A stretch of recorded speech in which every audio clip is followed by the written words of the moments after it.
This week, I'm wrestling with this thought.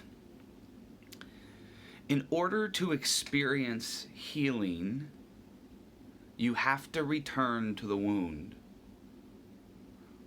Even saying it, I almost don't like it. But in order to experience healing, you have to return to the wound. Where this came from is I was reflecting on, was actually reading through John chapter 21.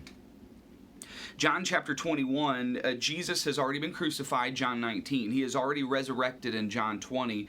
And he's already been appearing to the disciples. As a matter of fact, this will be the third time in John's gospel that Jesus appears to his disciples. And the thing that's fascinating about that is that it's not only on the third time, but it also happens early in the morning, which is interesting to me, because the first time that Jesus appears to disciples, it occurs, the first time Jesus resurrects, the resurrection itself, John specifically says in chapter 20, verse 1, early on the first day of the week. So the third time that he appears, which will actually also be the last time, something significant happens for all the disciples, but especially for Peter. See, let me go ahead and set the scene.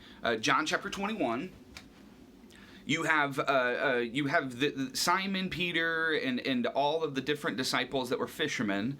They decide to go out fishing. As a matter of fact, it says in verse 2, Simon Peter, Thomas, Nathanael, and Cana in Galilee, the sons of Zebedee and two other disciples were together. I'm going out fishing, Simon Peter told them. And they said, yeah, we'll go with you. So they went out and got into the boat, but that night they didn't catch anything. Now the next morning, Jesus is standing on the shore, but the disciples don't know that it's Jesus yet. He calls them, friends, haven't you any fish? And no, they answered. He said, all right, why don't you throw your net on the right side of the boat and you'll find some. And they do. And they catch such a big haul of fish that they're actually unable to even pull the net in. At that point, John looks at Peter and says, oh my goodness, it's the Lord. And without thinking, Peter grabs his outer garment, wraps it around him, jumps in the water, and swims to the shore to get to Jesus. Then John throws in this very interesting verse. It seems to come out of nowhere. And it's one that we kind of even just run right over the top of, thinking, it's just a mere, detail of the narrative. But it's a significant one. It says this in verse 9. When they landed, the disciples, so John's already up there, Peter's already up there. When the rest of the disciples landed, they saw a fire of burning coals. There were fish on it and some bread. Now here's what's interesting to me. That word for the fire of burning coals is only used 2 times in the entire Gospel of John. 2 times. Matter of fact, 2 times in the New Testament. 2 times. The other time that it is used is John chapter 18, verse 18. Let me go ahead and read at verse 15. It says, Simon Peter and another disciple were following Jesus. Because this disciple was known to the high priest, he went with Jesus into the high priest's courtyard. So this is after the betrayal.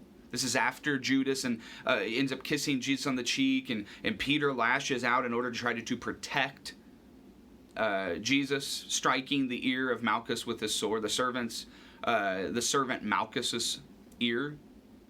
It then says, but Peter had to wait outside the door. Second half, verse 16.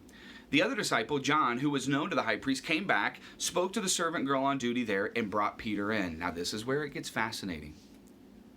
You aren't one of this man's disciples too, are you? She asked Peter. He replied, I am not. Verse 18.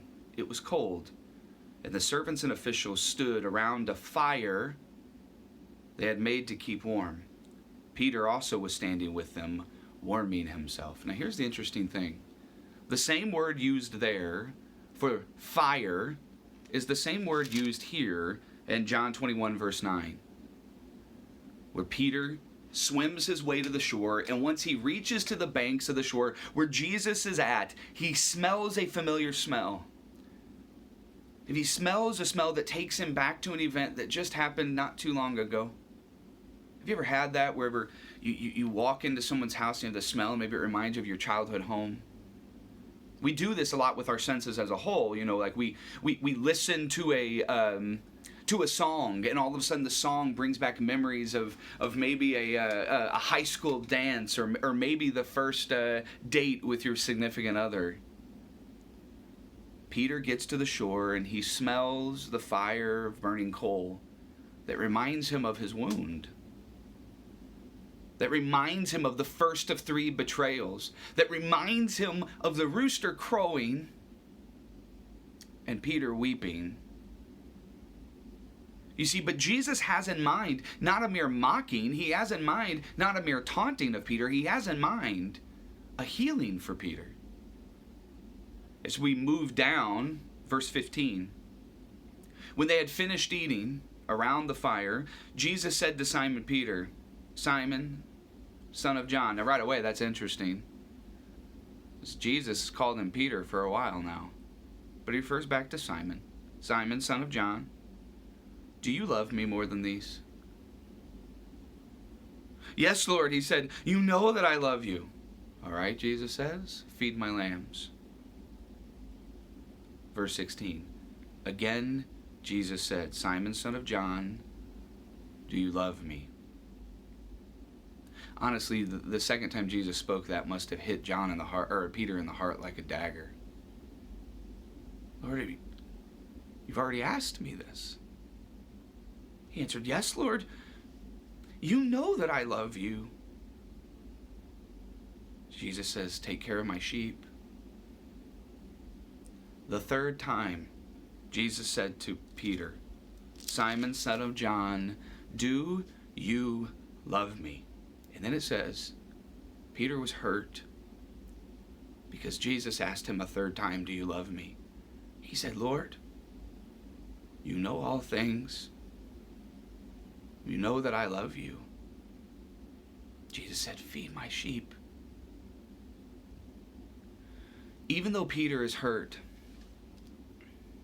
his intention wasn't to mock Peter. It wasn't to mock him or to hurt him or to prod at the wound. As a matter of fact, sometimes the deeper the wound, the more pain it takes to clean it out. Jesus asks him 3 times, "Do you love me?" One for each time to replace each denial. And he does it around this fire where the smells and the questions and the insecurities are conjuring back up for Peter in such a powerful way that it actually pierces his heart. I was at a conference a couple weeks back, and we were doing some practices, some transformational practices, some spiritual practices. And there was really a fascinating one. It's called Repeating Questions.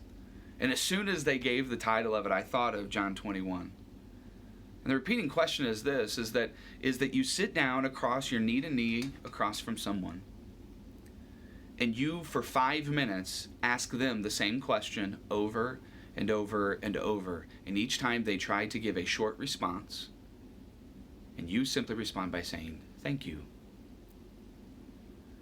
Well, for 5 minutes, this was the question I was asked. How are your flaws beautiful? What's interesting is in 5 minutes, I only answered it about 6 or 7 times. Because I went blank. How are my flaws beautiful? Now, whenever I look at other people's flaws, I have no problem with talking about the grace and the compassion and the joy and the healing that can come from those. But whenever you're looking at your own flaws, whenever you're looking at your own wounds, sometimes the hardest thing to do is to actually look inside of them and find the beauty, to find the grace, to find the sprout of life that's coming on the third day. Here's my challenge for you this week. Return to the site of your wound so that you can experience healing. This isn't just to drum up old things that you've already dealt with. This isn't just to poke or to prod or to be mean. It's to actually go to the wound, offering it healing by refusing to keep it covered up. No, like a child that has hurt their knee biking, the Lord says, take your hand off so I can apply my medicine. I love you guys. Have a good week.